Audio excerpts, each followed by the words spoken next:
E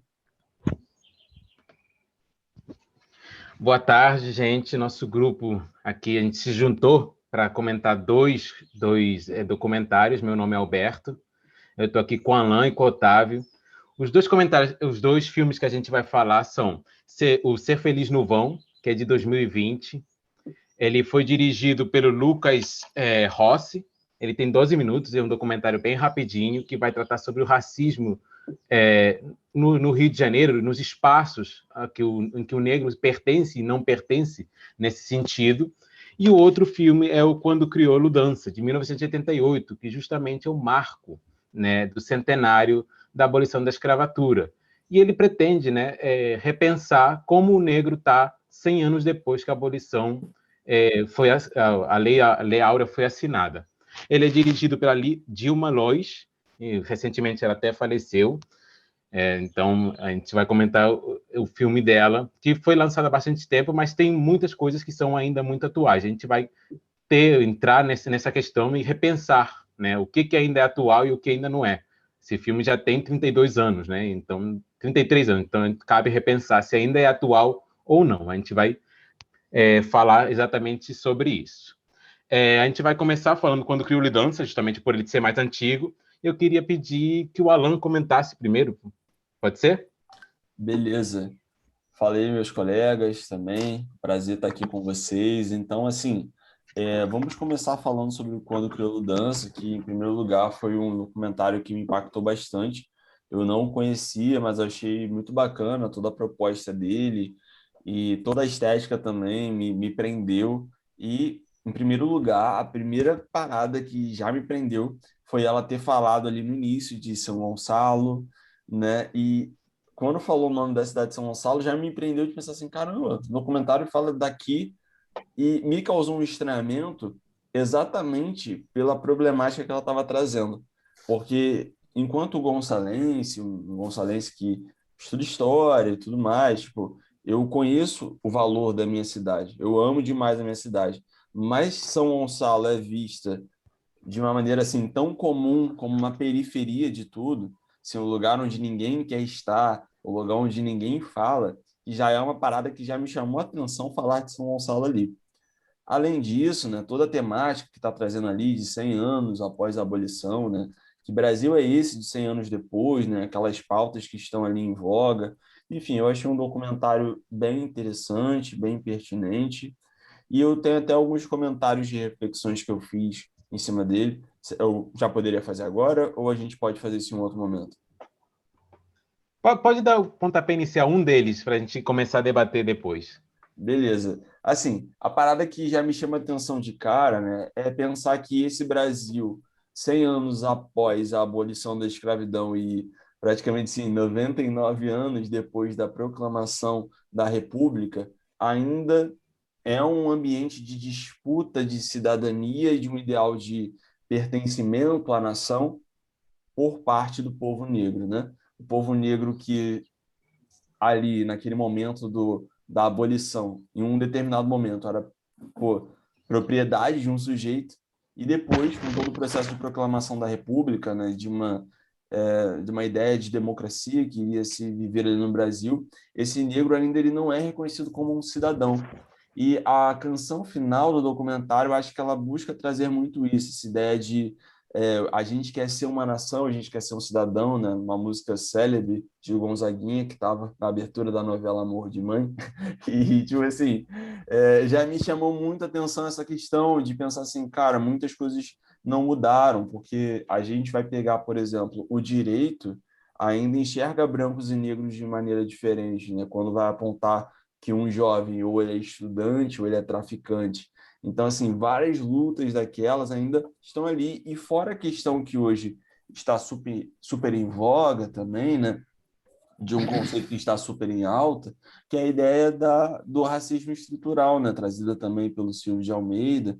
E a gente vai entender que, assim, tudo aquilo que eles estão pondo ali está dentro desse arcabouço teórico construído pelo Silvio de Almeida de uma ideia de racismo estrutural, de um entendimento que no Brasil, esse país que tem vários problemas sociais, né? Eu costumo dizer até para os meus alunos e todas as oportunidades que eu tenho de conversar sobre esses assuntos relacionados ao Brasil, que o Brasil é o país que não faz dever de casa, né? O Brasil é o país que não faz aquilo, sabe aquilo que deveria ter feito lá atrás, ou aquilo que é uma responsabilidade que ele precisa fazer?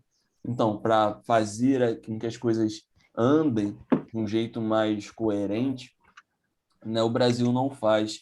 E todo o processo ali de, a- de dos negros, né, se colocarem ali na sociedade foi um processo muito turbulento em que assim muita coisa não foi feita e tudo mais, e 100 anos depois a gente vê algumas consequências disso, né? Eu acho que o documentário ele usa uns termos bem da época mesmo, de uma nova constituição, de um novo Brasil a ser construído, e por outro lado a gente para pensar assim, cara, muitas das coisas que eles colocaram ali ainda estão muito presentes no nosso dia a dia. Houveram muitos avanços em 100 anos, mas quando a gente vai olhar em 33 anos depois, existem muitos outros avanços que ainda não ocorreram da maneira que deveriam, né, ocorrer, né? A questão da representatividade aumentou bastante, mas ainda um olhar de inferioridade para as coisas do negro é muito latente, né? Pô, uma parada que me marcou muito, né?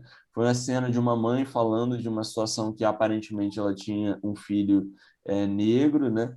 E aí ela falou que assim, cara, é como que se as pessoas tivessem pena de falar assim, não, ele não é negro, não. Por que que você está falando isso como se estivesse ofendendo, né? E fora os outros cuidados e tudo mais. Pô, tem muitas coisas, muitas coisas. E vou resgatar também uma outra coisa que ela trouxe no início. Existe um conceito também relacionado à ideia de racismo, que é o racismo recreativo, que tem a ver também com essa coisa das piadas, né? As piadas de negro, né? E aí, quando a gente para pensar nisso, a gente vê que, tipo assim, muitas pessoas hoje que cometem práticas racistas, elas se escoram nessa coisa da piada. Tipo assim, não, eu tava brincando. E fulano fica cheio de mimimi, que hoje em dia você não pode falar nada. Aí vem aquela célebre, aquele célebre argumento, né? No meu tempo, quando a gente era criança, eu chamava o outro de macaco, o outro chamava o outro de gordo, e ficava tudo por isso mesmo, ninguém ficava com raiva de ninguém. Tipo assim, como se isso fosse uma parada, tipo assim, caramba, super legal. Eu sei que isso tem um quê geracional, mas também tem um quê de Brasil que não faz o seu dever de casa, que não cura as suas feridas e, muito pior, né, busca escondê-las de modo a fazer com que, assim, gente, aqui não existe racismo. Né? Racismo é uma parada que você vai ver lá nos Estados Unidos, tá vendo? Asfixiam George Floyd, aquela coisa, mas quantos George Floyds são mortos diariamente no Brasil por conta de uma condição racial, mesmo em um Brasil onde é pregada uma ideia de cidadania para todos de modo páreo, né? Isso é dois problemas do Brasil. Acho que o documentário ele é bem rico nesse sentido. Na minha perspectiva, excelente para você trabalhar em sala de aula, né? Uma opção legal de entretenimento, de um outro olhar, enfim. Eu achei muito bacana. Eu não o conhecia, mas agora, com certeza, ele está no meu set de opções quando eu for abordar alguma temática relacionada ao Brasil. Então, acho que é basicamente isso. Antes de passar a palavra para o Otávio, eu só queria comentar uma coisa que o Alan falou, que é justamente o contexto histórico que esse documentário é lançado. Né? Em 1988, a gente está fazendo uma nova, está em processo de mostrar quem é o novo cidadão pós-ditadura e pós não ter tido representatividade para diversos grupos, não só os negros, né? Os indígenas, não tem até a célebre imagem do Ayrton Krenak, né? No Congresso, falando. Tentando, né? Então estamos pintando a cara. Então a gente está em momento, né? Esse documentário é lançado no momento em que a gente está repensando que Brasil é esse que a gente quer construir, né? Acho que esse documentário é muito que uma resposta, né? Está mostrando o racismo para dizer, ó, temos uma questão mal resolvida, que nem o Alan falou, o Brasil não resolve seus problemas, não faz seu dever de casa. Está na hora de a gente fazer. A Constituição está aí, né? Do ponto de vista legal da legislação, a gente tem que fazer o nosso dever de casa, que é mostrar que o Brasil pode ser uma democracia no seu total sentido da palavra, né? Então, acho que isso é muito importante que o Alan levantou, em contexto histórico que a gente está. E eu posso falar, porque eu conheço um pouquinho do samba enredo, que nesse momento essas escolas de samba também estão fazendo a mesma coisa. tem a célebre, o campeão do carnaval daquele ano foi a Vila Isabel, com Kizomba, que Kizomba quer dizer congregação das raças, né? Ou seja, uma congregação onde todos podem viver em harmonia, e em um certo trecho da letra ele fala, esta Kizomba é nossa Constituição, ou seja, a congregação tem que estar na Constituição. É um pedido que a Vila Isabel, naquele momento, naquele enredo, faz, né? Para aparecer, a população negra tem que aparecer na Constituição. E acho que esse documentário está muito ligado a isso, né? O que você acha, Otávio? Bom, pessoal, eu estava aqui ouvindo vocês e acabei também refletindo um pouco sobre o filme que vocês falaram. Sobre a questão desse percurso de um século, da abolição até o filme, a gente tem que pensar também que o negro brasileiro, a população negra como geral, ela foi cada vez mais sendo excluída do espaço brasileiro. Eu posso até citar um caso aqui que vocês devem já conhecer, da eugenia, que é a questão da melhoramento de raça, ou da etnia também, que ele surge na Europa, na Inglaterra, nos Estados Unidos também, como uma política pública contra pessoas deficientes. Aí depois vai virar um assalto contra a gente negra. Aqui no Brasil, isso que vai ganhar, vai virar uma mina de ouro. Tanto é que no livro que eu estou usando aqui como base, o Brasil, ele cita que o Brasil foi o único país da América Latina a ser convidado e participar de um congresso eugenista na Inglaterra. Aí nesse congresso teve uma tese famosa que o Brasil, em um século, quer dizer, ele foi acho que no comecinho do século XX, acho que em 2011 o Brasil seria totalmente branco. Ou seja, você, no começo, lá no passado, na transição da monarquia para a república, você começa sistematicamente a querer eliminar o negro do Brasil. Você querer apagar quem ele é, o que ele fez, a questão da religião, da cultura, do conhecimento dele. Aí, quando você chega lá no documentário, você não podia esperar outra coisa. Você não podia esperar um Brasil cordial, um Brasil em que negros e brancos vivessem sob uma democracia racial, todo mundo feliz, todo mundo com as mesmas oportunidades. Aí tem que levar isso em consideração, porque isso foi um projeto. Isso não foi uma obra de um sujeito particular, de um grupinho isolado, não. Isso foi uma política de Estado. Isso foi pensado para eliminar. E quando chega em 88, como é que está o Brasil? Branco, desigual e extremamente segregado. Negros vivendo na periferia, em guetos, sem acesso a nada e basicamente numa situação marginal, esquecida. Aí tem que se pensar, porque será que como vocês falaram, de 88 até 2021, isso mudou muito? Isso evoluiu, regrediu? Tem que se pensar nisso, porque que tipo de Brasil a gente está criando a gente? Aí eu comecei a pensar nisso também aqui no documentário. Alguém fala da questão do Exu, que o Exu é visto como uma questão demoníaca, uma questão ruim. E não, o Exu, se eu não me engano, ele protege a comunidade. Ele tem uma função de guardião. Aí você começa a deturpar a religião negra, o povo negro. Tanto é que eu lembrei de uma frase de uma professora minha que marcou muito, que ela fala que isso é pensado, que eu acabei de falar, que o negro não conhece também a sua própria história. Porque se você pegar um senhor negro, ele não conhece quem é Luiz Gama, ele não conhece quem foi José do Patrocínio.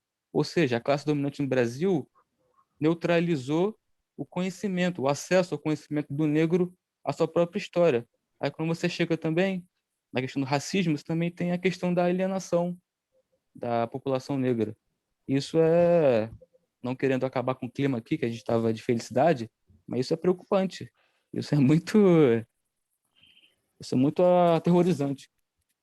Falando como historiador, também como cidadão, que também tem que ter o presente, né? Não posso só ficar preso ao passado, como se eu não vivesse em realidade conjunta. Eu espero não Eu acho. ter, só para terminar, espero não ter fugido ao tema, não ter Não, falado não. abobrinha. Não, longe disso. Eu acho crucial a sua fala, no sentido de que, por exemplo, o que você comentou sobre sobre o eugenismo, né? Isso é uma coisa pensada. O discurso da época no Brasil, até no Brasil imperial, é que havia muitos negros no Brasil, né?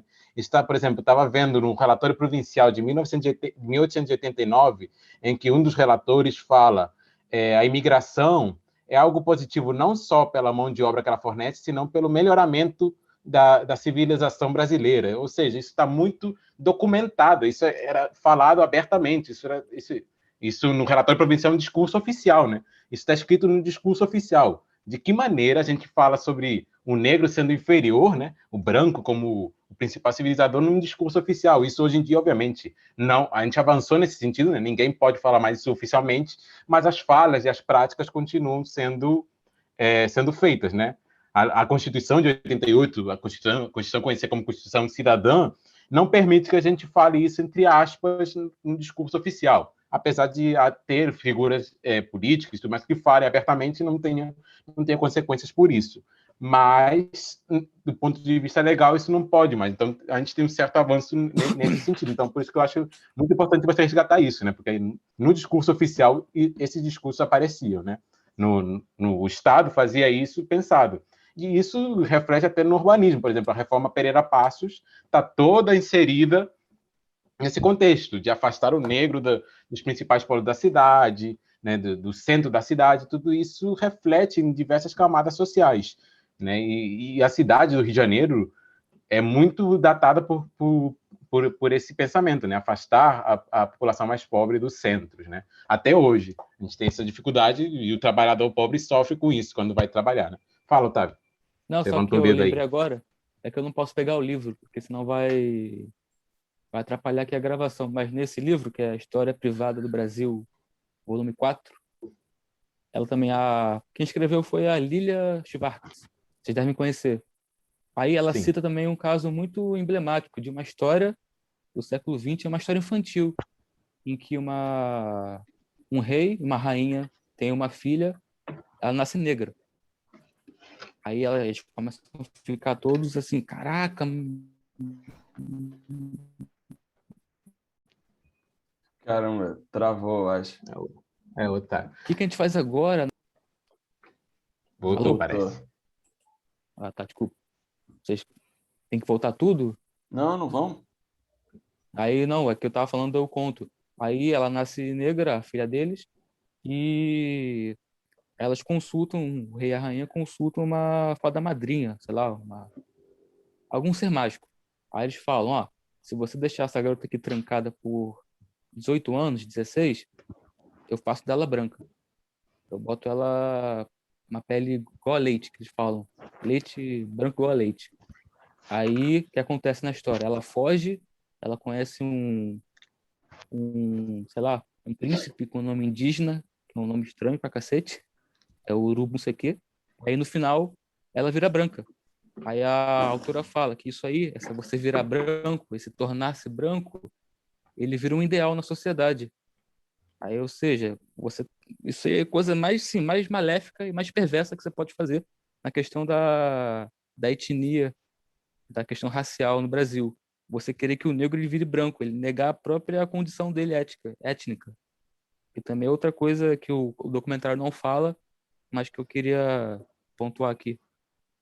Parece até as novelas dos filmes, né? Que o objetivo é se tornar rico, mas nesse caso, nesse conto, o objetivo é se tornar branco, né? Como se fosse o grande objetivo, premissa É, do seu sentimento. Quando você nasce, tem que se tornar branco um dia, né? Hoje a gente fala de riqueza, essa questão toda do capitalismo, se tornar rico, o grande objetivo, mas naquela época era se tornar branco o grande objetivo, né? Interessante.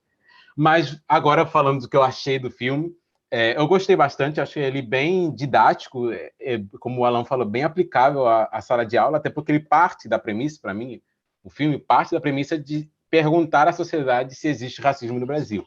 Acho que o pontapé inicial para todo esse debate que a gente está gerando é exatamente esse. Você é racista, né? Quando ela pergunta para as pessoas se elas são, elas dizem que não, mas que existe racismo no Brasil. Então, quem é o racista na história, né? Se não tem. Só um senhor que até me surpreendeu, né? Estava esperando uma resposta parecida e ele falou: não, provavelmente eu sou também, que ele meio que destoou do resto, mas a grande maioria falou que não era racista, né? Então, a premissa que parte o filme é justamente essa. Eu tenho algumas críticas que já comentei aqui, algumas coisas que eu não gostei do filme, mas que eu vou falar mais para frente. Mas uma coisa que me chamou muita atenção é quando ela pergunta para o policial. Ali me marcou bastante, porque o policial ele se nega a falar, né? Fala, não tenho nada a comentar, mas visivelmente você vê na expressão dele que ele está incomodado com a pergunta, porque ele é um negro que está servindo ao Estado, na profissão dele. Eu já fui uma pessoa, e acho que muita gente já foi, que achava que o policial era mal assim, mas ele é um trabalhador, né? Hoje, com maior maturidade, eu acho que é um trabalhador a mais, então ele está inserido em todo esse sistema, todo esse racismo estrutural, como a gente chama, né? Então ele visivelmente é negro, está perguntando se a polícia é racista, a polícia que ele defende, né, que ele trabalha para a polícia, ele não pode responder, mas se vê no olhar dele que ele está se contendo ali, que ele não pode falar, mas que está incomodado com aquilo, né? Porque ele é um negro que tá sendo perguntado sobre se a polícia é racista, ou seja, com ele mesmo. Então ele está sofrendo com isso, mesmo estando do lado do Estado, né? Desse Estado que muitas vezes, a maioria das vezes, reproduz o próprio racismo e violentamente, né? O pior é que ele reproduz e reproduz com violência, né? A consequência que ele traz é a violência. Uma coisa que o Alan falou, que é na questão das piadas, né? Hoje em dia a gente fala, é mimimi, o pessoal fala, é mimimi. Mas é engraçado que esse documentário de 1988 traz para debate isso, né? Então esse pessoal que falava, no meu tempo não tinha isso, que tempo, gente? Só se for 1800, né? Porque em 1988 está se debatendo isso. Então, que tempo é você? Pré-histórico? Eu fico me pensando nisso, esse pessoal que fala, no meu tempo tudo era lindo, não tinha nada. Em 1988 a gente está debatendo isso. E, novamente, eu vou trazer um samba de 1989 que fala sobre o Dia da Consciência Negra, né, que é tão criticado hoje. Isso já está sendo debatido há muito tempo, para a gente falar agora que é mimimi dos anos 2010 para cá. Obviamente, as questões sociais avançaram, né? A gente tem, e o documentário de 2020, que é o Ser Feliz Não Vão, a gente vai falar daqui a pouco, ele traz muito isso, né? Como as coisas mudaram. Dá para perceber bastante as mudanças entre um e outro, a gente vai comentar mais sobre isso mais para frente, mas essas questões que foram levantadas lá atrás, para a gente ouvir discursos de gente dizendo que na minha época não tinha nada disso, né? Acho bem hipócrita da parte desse setor da sociedade que fala sobre isso. Outra coisa que eu queria comentar, que o Otávio falou, do negro não saber da sua própria história e tudo mais, isso gera uma série, um ciclo de problemas, né, para a nossa sociedade, para a questão negra no Brasil, que é o de vergonha, né? De você não se sentir envergonhado em denunciar um caso de racismo, você se sentir envergonhado de falar sobre racismo, que você parece que está se colocando como vítima, né? Você não tem o direito de fazer isso, mesmo sendo negro, né? Muitas vezes, quem nunca já passou por isso, né? Negro que nunca passou por isso. Sentir envergonhado de falar sobre uma questão que te tocou, que você percebeu que era, mas você, será que foi mesmo? Não sei, melhor repensar, melhor guardar para mim, porque senão pode ser que eu esteja enganado, que não é bem assim, que o Brasil não é tanto assim, né? Tem até uma entrevista com uma pessoa negra, ele estava jogando basquete, alguma coisa assim, ele falou que não levou o documento e tudo mais, e que ele se sentiu incomodado, né? Que ele sente, mas deixa passar. Isso que a gente passa, né? Diariamente, nós, pessoas negras, a gente passa, né? A gente vê, percebe, mas acaba tendo que deixar passar. Então, acho muito interessante o documentário trazer isso, né? Porque traz o racismo do dia a dia, não só como o branco pode ser racista e não se assume como racista, e como o negro lida com isso, né? A gente lida denunciando, nem sempre a gente tem condições disso, a gente não sabe como lidar, né? A gente não sabe como denunciar. Será que eu vou ser ouvido? Será que se eu falar vai ter alguma consequência para aquela pessoa? A gente não sabe e a gente acaba deixando passar e deixando essa bola de neve crescer e crescer. É importante que a gente, no tempos de hoje, isso realmente tem que concordar com o pessoal que fala que é mimimi, a gente debate mais essas questões. Isso é fato. Acho que todo mundo percebe, a gente não é tão velho, mas 10 anos atrás a gente não tinha o debate sobre questão de racismo como tem hoje. E 10 anos atrás não é tanto tempo. Mas, claramente, a gente ainda tem muita coisa para debater, muita coisa para repensar. A minha crítica ao filme, uma coisa que eu realmente não gostei, eu senti um tom meio que que acho que não precisava dar uma legitimidade errada na coisa, que são as encenações que ela bota com um ator. Tudo bem que o nome do documentário é Quando o Crioulo Dança, então ele bota aquele ator negro para dançar e fazer encenações sobre violência policial, mas acho que ficou fora de tom. Até a própria música é muito animada para o contexto que ela está colocando. Para mim, o contexto que ela coloca é de mostrar a realidade como ela é, nua e crua, como diria, né, um papo reto sobre o que é, para ficar naquela musiquinha, naquela dancinha, naquela encenação toda. Acho que ela tenta passar uma legitimidade sobre o discurso das pessoas, né? Tá falando que a violência policial é isso, isso, isso, que a polícia é racista, que não sei o quê. Aí bota um caso, uma encenação sobre violência policial, como se estivesse legitimando o discurso daquela pessoa sobre a violência policial, como se botando um exemplo, como se precisasse botar um exemplo. Para mim, a realidade e a legitimação já está no discurso das pessoas. Acho que as pessoas já têm, pela a fala dessas pessoas negras que ela entrevista, tem a legitimidade suficiente para ela ter que botar um ator, uma encenação sobre aquilo. Eu entendo que o nome do comentário seja Quando o Crioulo Dança, e até poderia botar aquela música dele dançando e tudo mais no final, para mostrar já uma encerração. Mas botar ao longo do comentário me causou um certo desconforto, que parecia para mim, na minha impressão, posso estar errado, mas me causa essa impressão que ela estava tentando legitimar tudo aquilo que o documentário estava trazendo naquela encenação, para dizer, é assim que acontece, como se precisasse mostrar essa realidade assim, e o discurso das pessoas não fosse suficientemente legítimo para mostrar a realidade. Para mim, o documentário é ótimo, porque ele mostra no discurso das pessoas o que é a realidade do Brasil, né? Um branco que não se assume como racista, e o negro que não sabe muito bem como lidar com esse racismo, porque se sente medo de denunciar ou de fazer tomar qualquer tipo de providência e ser falado como que não foi bem assim. Então, acho que o discurso das pessoas já é suficiente para falar do racismo e tudo aquilo que ela traz, e não precisava daquilo. Mas me causou um pouquinho de desconforto. É a única crítica que eu tenho assim mais dura para o filme. Mas de resto, eu achei bem didático e bem interessante e bem aplicável em sala de aula. A gente, quanto professor, bate no ponto, né? Porque é muito interessante como que esses documentários tocam a gente e a gente pode trazer para os nossos alunos, né? Para a gente repensar o que era o Brasil de antes e para eles, alunos, pensarem o Brasil de hoje, se mudou realmente tanto. E a data desse documentário ser mais antiga é bem interessante para eles verem essa diferença. O que aconteceu? O que mudou? O que não mudou? Acho bastante interessante nesse sentido em sala de aula. Mais algum comentário, Alan? Você tinha mais aí para falar? Não, Eu assim. te cortei, botei só um.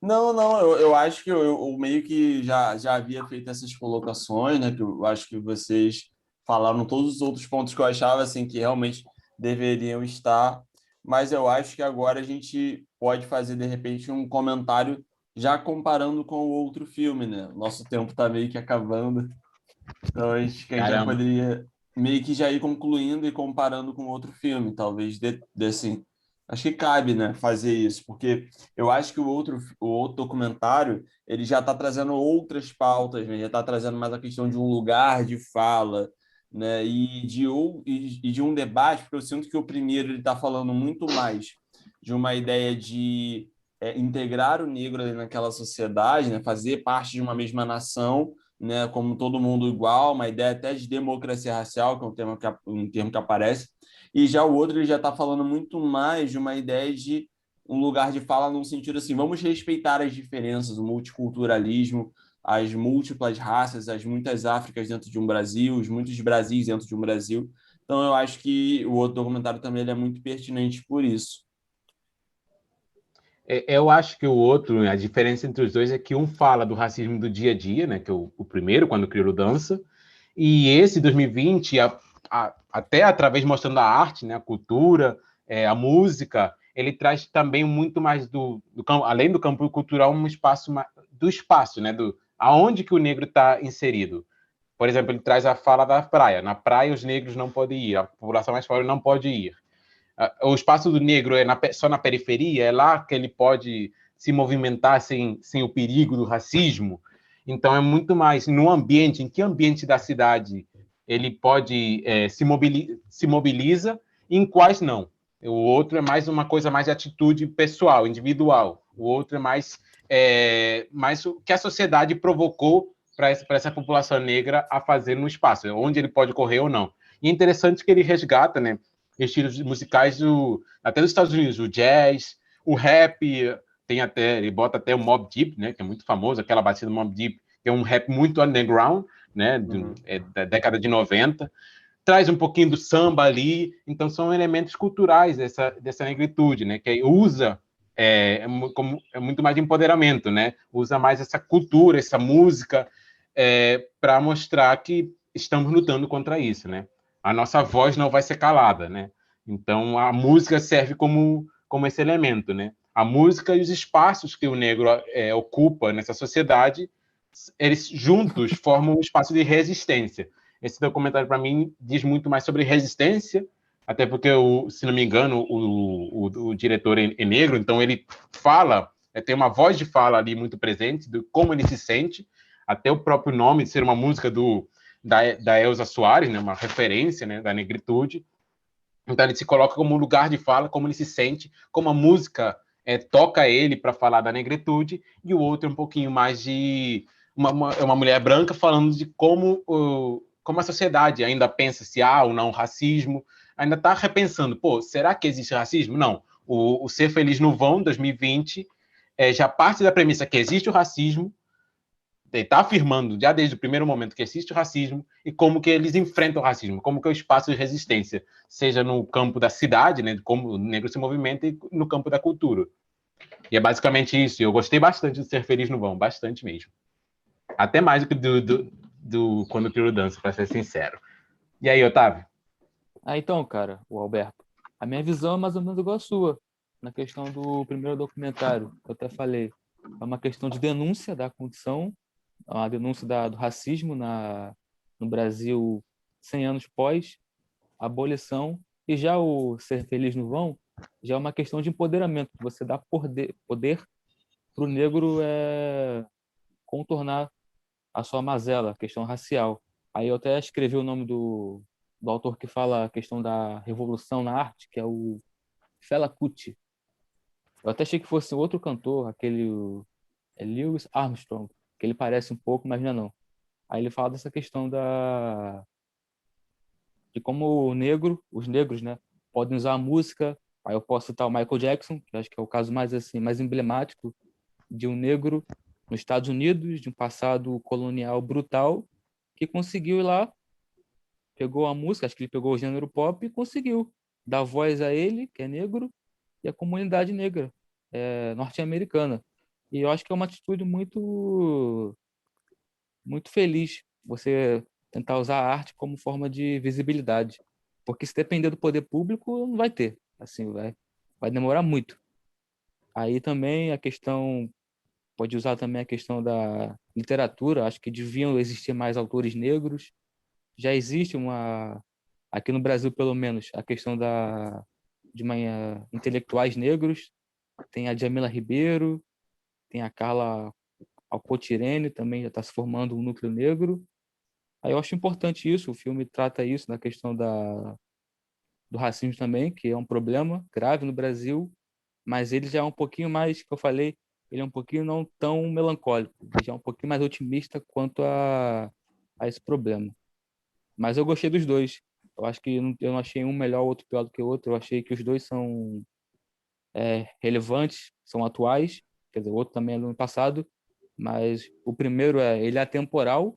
Eu não notei a questão do tempo, só porque o filme é velho mesmo, a estética. Mas se ele fosse em HD, em 4K, você pensaria que o filme foi feito ontem, por causa da questão Exatamente. da Perfeito. questão Então do a gente tempo. aproveita, Otávio, a gente debateu, a gente vai dar nota para os filmes de 1 a 5, né, como a gente tinha combinado. Otávio, Uhum. qual a sua nota para cada um? Já que vocês que são Eu, iguais, então deve ser a mesma nota. Fala aí. De 1 a eu vou dar 5. eu vou dar 5 para os dois porque eu gostei bastante. Eu acho que esse tipo de Gabaritou. filme, não, sério, mas esse filme assim, ele devia ser mais exibido em escola. O Alan falou que não conhecia, eu também nunca vi na escola, nos meus tempos de estudante do ensino básico, eu nunca passei por esse documentário. E na É, faculdade também, nunca citaram esse só agora, filme. né? É só agora. Agora. E aí, Alan? Faltando um ano para acabar a Então, eu graduação. também daria 5 e 5 para mim, perfeito. Acho que nem vai dar tempo. E eu sou o chato que vai dar 4 quando o Criolo dança e 4,5 para ser feliz no bom, porque eu não vou dar 5 porque eu sou rígido. Quero cada vez mais. Tá Um dia a certo. gente chega no 5. Então é isso, pessoal. A gente comentou os 2 filmes. Espero que vocês tenham gostado, quem assistiu. E um abraço. Valeu! Valeu, tchau. Tchau, pessoal.